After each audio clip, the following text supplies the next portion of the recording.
Wasolat wa innaha lakabiratun illa ala khashin. Shadaqallahul azim. Bapak Ibu saudara sekalian yang dirahmati Allah, ayat tersebut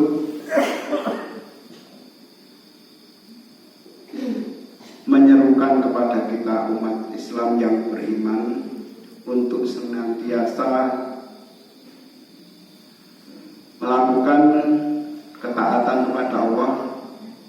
Salah satu bentuk ketaatan adalah dengan memohon pertolongan kepada Allah melalui sabar dan sholat. Tentunya ini bukan hal yang mudah.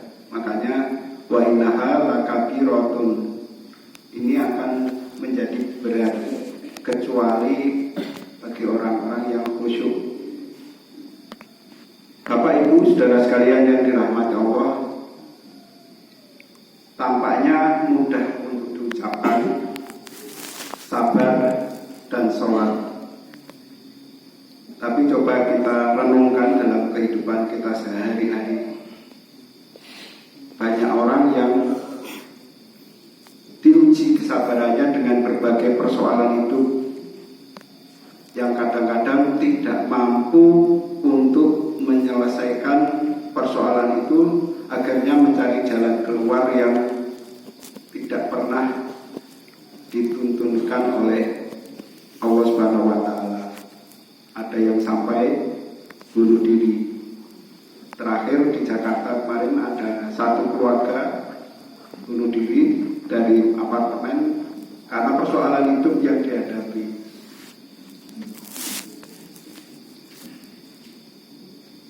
Dan kita semua tentunya masing-masing mempunyai persoalan hidup kita masing-masing.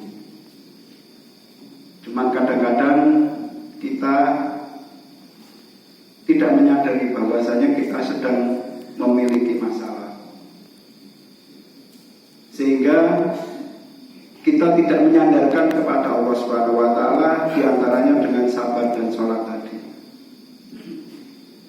Contoh sederhana, ketika anak-anak kita disuruh untuk belajar sulit, ya kita kadang-kadang merasa mampu, akhirnya dengan cara-cara kita memaksa anak kita untuk belajar dengan entah itu kekerasan, entah itu sindiran, entah itu apa. Atau ketika pagi seperti ini kita mau sholat subuh, mungkin yang sudah pada berkeluarga, yang punya putra putri, suruh bangun sholat subuh, kadang mudah nih, tapi kadang juga sulit. Nah, ketika kita sulit seperti itu, apakah kita merasa mampu untuk membangunkan sholat subuh itu dengan kemampuan kita? Ternyata tidak. Nah, salah satu solusinya barangkali kalau bapak-bapak mau menjalankan sehari sebelumnya ketika sholat isya atau ketika sholat tahajud atau ketika apa, kita minta kepada Allah Subhanahu wa Ta'ala lewat sholat kita supaya anak kita itu bisa bangun pagi. Insya Allah nanti akan bisa bangun dengan sendirinya. Tentunya sholat yang kita lakukan bukan hanya sekedar sholat yang asal gugur kewajiban atau sholat yang asal menjalankan kewajiban sholat, tapi sholat yang dimaksud di sini adalah sholat yang benar-benar kita rasakan, benar-benar kita hayati. Karena di ayat tadi disebutkan wasta'inu, mohon pertolongan. Ketika kita itu minta pertolongan, berarti di situ kita merasa tidak mampu. Tidak mampu dalam segala apapun. Kita merasa tidak mampu menyelesaikan kewajiban, kita tidak mampu menyelesaikan tugas, kita tidak mampu menyelesaikan persoalan hidup. Wasta'inu, ketika kita merasa tidak mampu, mohonlah kepada Allah Subhanahu wa Ta'ala. sholat yang bisa menyelesaikan itu tentunya sholat yang benar-benar kita hayati. Mulai dari takbiratul kita, takbiratul ikram kita, Allahu Akbar. Kita mengagungkan Allah Subhanahu wa Ta'ala, bahwasanya Allah itu Maha Besar. Persoalan seperti apapun pasti bisa diselesaikan oleh Allah Subhanahu wa Ta'ala. Tidak ada persoalan yang tidak ada jalan keluarnya, pasti ada jalan keluar. Ketika kita rukuk, Subhanakallahumma rabbana wa bihamdika Allahumma ighfirli. Maha suci Allah. Kita mensucikan Allah Subhanahu wa Ta'ala. Kita mohon ampun kepada Allah Subhanahu wa Ta'ala. Dan ketika kita i'tidal, kita bangun dari rukuk, kita sami Allahu liman hamidah. Mudah-mudahan Allah itu mendengar apa yang kita keluhkan, apa yang menjadi persoalan kita. Dan ketika kita rukuk, di situ kita juga bermunajat kepada Allah Subhanahu wa Ta'ala. Kita menundukkan diri kita kepada Allah Subhanahu wa Ta'ala, supaya kita senantiasa diberi jalan keluar terhadap persoalan kita. Hadirin yang dirahmati Allah, itu sholat. Tapi pada ayat tersebut, sebelum sholat justru sabar. Kenapa nggak sholat dulu baru sabar, tapi sabar dulu baru sholat? Karena nggak mungkin kita itu sholat di masjid ini kalau kita tidak sabar. Benar ibu-ibu, bapak-bapak? Iya, karena kalau nggak sabar kita nggak mungkin datang ke masjid ini. Wah, enak sholat neng omah, adem-adem, lampunya neng masjid mati. Gitu, kemarin sore udah mati toh. Nah, itu baru mau berjalan. Ketika kita di perjalanan kadang-kadang juga, wah, ono sing lali neng omah, apa dan lain sebagainya. Ini kita butuh kesabaran. Dan hadirin yang dirahmati Allah, kalau kita hitung, misalnya satu shaf ini adalah 40 orang, jamaah di Ar-Rahim ini ada lebih dari 200 orang untuk subuh ini.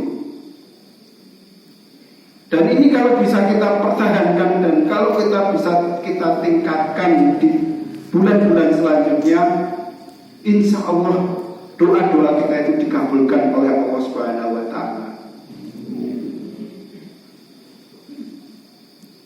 Bapak-bapak, ibu-ibu yang punya anak sekarang ini baru kuliah, sekolah SMP, SMA, mau mencari sekolah yang lebih tinggi, yang baru kelas 3 SMA sekarang sedang menunggu pengumuman apakah bisa diterima lewat jalur tanpa tes.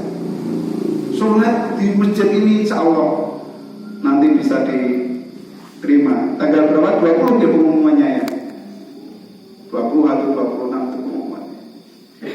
Bapak-bapak, ibu-ibu yang putranya sedang menghafalkan Al-Quran, insya Allah bisa menjadi penghafal Quran di masjid ini. Dan bapak-bapak, ibu-ibu yang sekarang sedang mengalami kesulitan keuangan, insya Allah bisa terselesaikan dengan doa-doa kita di masjid ini. Nah, bapak ibu sekalian, sudah 7 menit ya.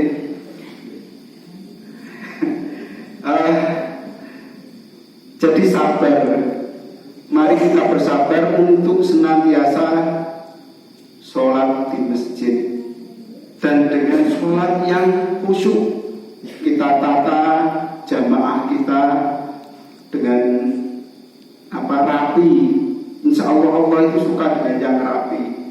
Kita tata jamaah kita dengan merapatkan barisan. Kita kalau merapatkan diri kita dengan jamaah yang lain, insya Allah silaturahmi kita itu makin kuat. Jangan sampai kita menjauhkan diri sama jamaah di Masjid Ar-Rahim. Nek sing siji ning gone kidul, sing siji ning lor, pokoke ora tau ketemu. Enggak usah pilih-pilih ya. Pokoknya begitu datang ke masjid, lihat ada shaf di depan yang kosong, segera diisi. Kecuali imam ya, kecuali imam enggak apa-apa. Bukankah bapak-bapak sekalian di sini sholat belum tidak hanya setahun 2 tahun itu sudah lebih dari 5 tahun semuanya pasti insya Allah bisa ngimami. Sepakat bapak-bapak? Sepakat ya? Nah, saya sing ngimami gantian. Misalnya Mas Indra, Mas Indra terus ya alhamdulillah sih ada Mas Istiqlal ini juga kita tunggu imami di Masjid Ar-Rahim ini ya. Dan juga yang lain-lain, Pak Diana, saya tunggu tausiahnya juga ini. Bagus ya. Sering pernah dengar tuh tausiahnya Pak Diana di beberapa tahun yang lalu. Ya, sering deh. Pantunnya bagus, pantun-pantunnya bagus. Jadi sering nggak pakai pantun. Pak Haris, semangat ya. Silahkan datang ke masjid, insya Allah kita akan banyak.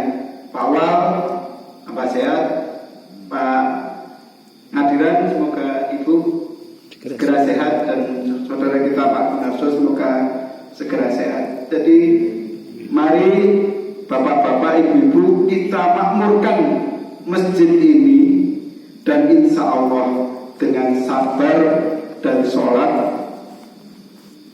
masalah kita akan bisa terselesaikan. Begitu bapak-bapak, semangat. Dan apabila ada kata-kata yang kurang berkenan dan susunan kata yang kurang berkenan di hati bapak sekalian, mohon bisa dimaafkan. Wabillahi taufik wal hidayah. Wassalamualaikum warahmatullahi wabarakatuh.